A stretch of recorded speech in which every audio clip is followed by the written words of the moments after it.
Hello, I'm Angie, a Creative Memories independent advisor, and I have a mystery layout for you today. And you're probably wondering, what is a mystery layout?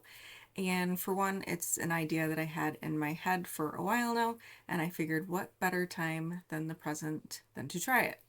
But the essence of the mystery layout is I am going to basically just dictate to you how to complete the layout, and you're going to complete it. It's kind of like a game of telephone. You're going to complete the layout to the best of your ability without seeing it, without seeing a sketch, without seeing me do the layout. You are going to just follow the information that I'm giving you. And we're going to see how your layout turns out compared to what my layout is. It's going to be a fairly simple layout, and it's also going to be one that will be able to accommodate a variety of pictures, whether it's two vertical, two horizontal. Maybe you have three vertical ones that you want to put across the page. You're going to be able to use a variety of sizes of photos, a variety of amount of photos, for whatever works for you and suits your needs. I will, in a moment, switch over to my desktop to go over just a couple of things with you real quick of what you need, and especially in terms of one of the papers, whether you have directional paper or not.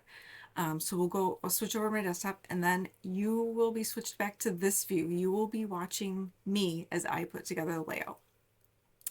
So the view might not be great for you, but it is, again, a fairly simple layout. But we will switch over to my camera desktop view for just a moment.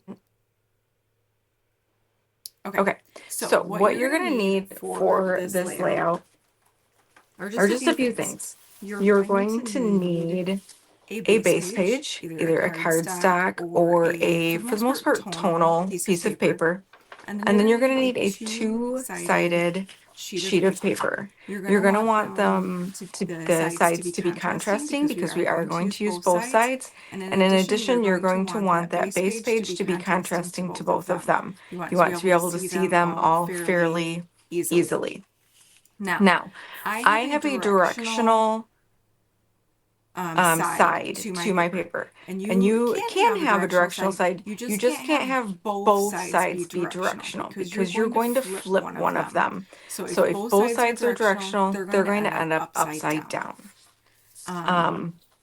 One of the main things of this layout is we are going to cut, and I just grabbed a scrap piece of paper, but we are going to cut a piece of paper on the diagonal. And there are two ways to do that, and I'm going to show you those real quick. And then we'll go through the instructions for the video. So to cut a piece of paper on the diagonal, it will not fit in your trimmer all the way across. It's too big. So one way to do it is if you happen to have an 18-inch ruler, you can take one of those and line it up from corner to corner and use a rotary blade. This I just got from our local Hobby Lobby in the sewing section. So you can just grab one of these and you line up your blade right against the edge of your ruler here, and you push it up against the blade and cut. And there you have two triangles. The other way to do it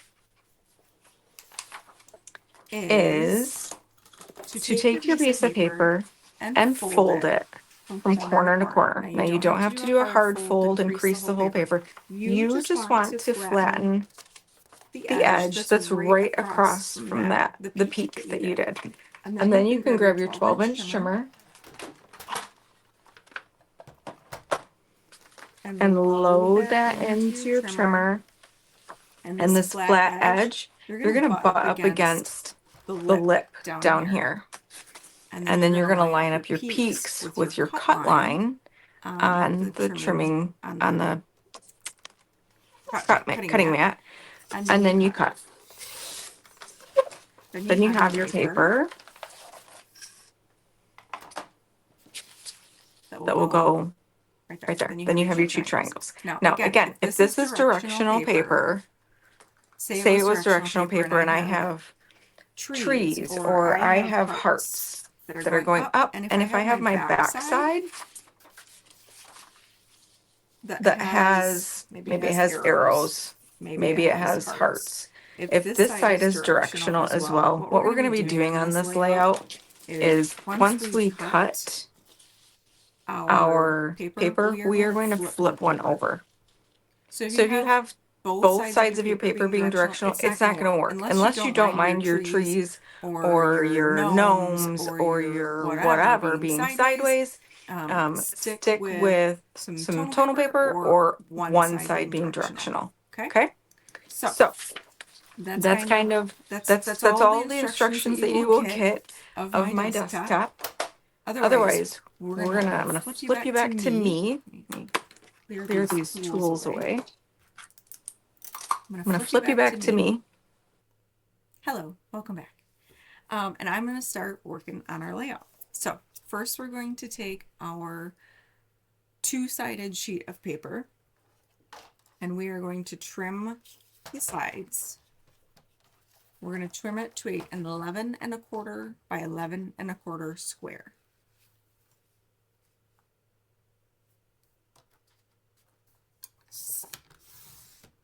For this, it doesn't matter which direction you're doing anything if you have some directional paper, because again, we're making a square. We're trimming the top and the side. So once you have your 12 1/4 inch squared sheet of paper, whichever way works for you in terms of cutting your diagonal, you're going to cut this piece of paper on the diagonal. So whether you're using that 18-inch ruler and rotary blade, or you're doing the trimmer, the trick that I showed you with the 12-inch trimmer, we're going to cut that in half now. I am going to use the 12-inch trimmer trick just because I usually always have my trimmer in front of me to be able to do that real quick. The rotary blade one, using the rotary blade, if you have one, is nice because you can kind of see what you're doing. Okay, so now you should have two large triangles from the 11 1/4 inch square. You're going to grab your cardstock or tonal paper, your base page. Maybe you're doing it right on a album page. That works too. You'll grab that now, and we are going to put our triangles on the sheet. You're going to flip one of the triangles over again, so we have the two different tones. And again, mine, I had a directional sheet piece, so I'm going to make sure my pattern is going in the right direction, and we're just going to flip the other side over so we see both the patterns of the paper, and we are going to basically just center them in this on the page. We're going to have a border or a gutter, kind of looks like grouting all the way around the paper, and then you're going to have a grout line in between your triangles too. So you're going to see the base page all around and in between your triangle pieces. So I've got mine laid out. I'm just going to grab some tape runner and put that down. What is very helpful is to use your repositional, especially in the corners, to make sure that the corners get adhered down. And again, to the best of your ability, you just want to make sure that that spacing on the base page or your grout line, whatever you want to call it, is for the most part even all the way around and in between the two pieces of paper.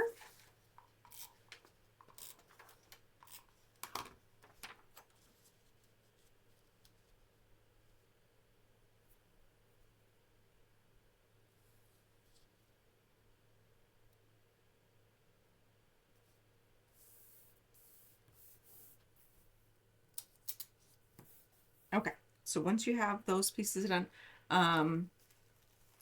Now we are going to grab some border elements. So you can use border stickers, you can punch some borders with your border punches, border maker cartridges, or just cut some strips of paper if that works for you too.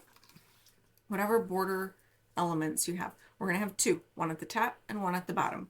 I have made a couple here real quick. Before I started the video, I made those. Honestly, making the borders was the most tedious part of this. And we're going to put a border at the top of the page and a border at the bottom. We're going to put it about an inch down, making sure it's straight all the way across, which mine was not there for a second.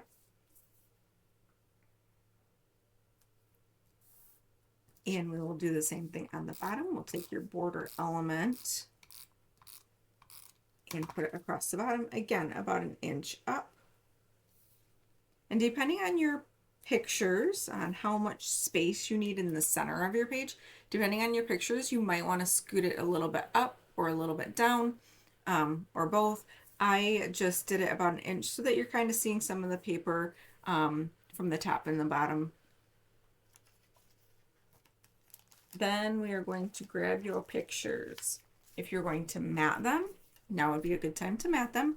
I am matting mine. I'm actually doing a double mat on mine. I've got a very thin mat and then another colored mat as well.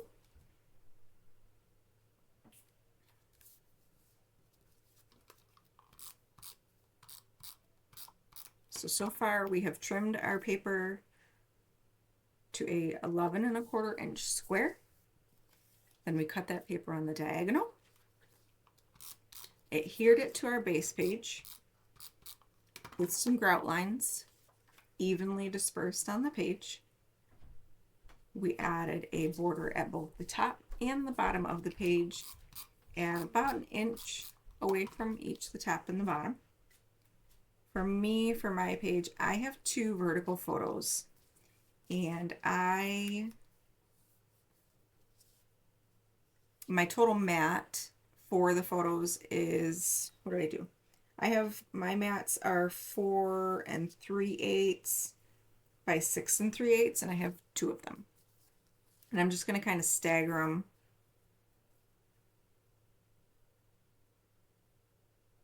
in the middle of the layout. So they're kind of overlapping a little bit. You can, again, this is where you can take the liberty of arranging your photos however suits you, depending on what size, how many, whether you like your pictures being straight and next to each other, whether you like them a little bit angled or wonky. I'm making mine a little bit angled because I like that like overlap of them.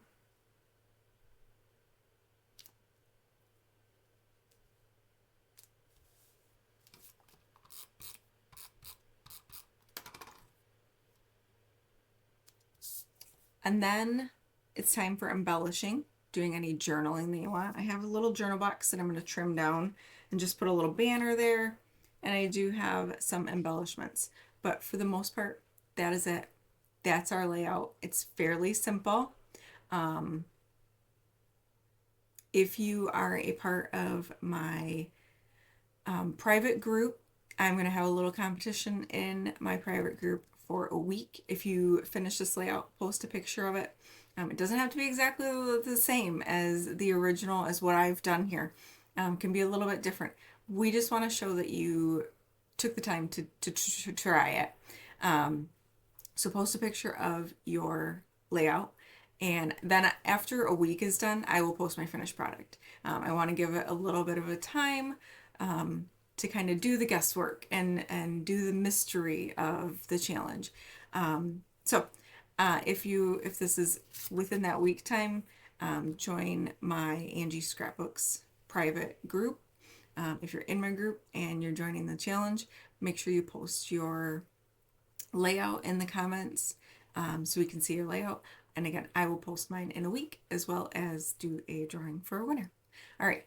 Hope you guys enjoyed this. I will try to do some more of these. Again, I will keep the layout simple. But I just thought it would be a fun and different idea. We will see what the response is, whether you guys like it or not. But yeah, we'll talk to you soon. Happy scrapping.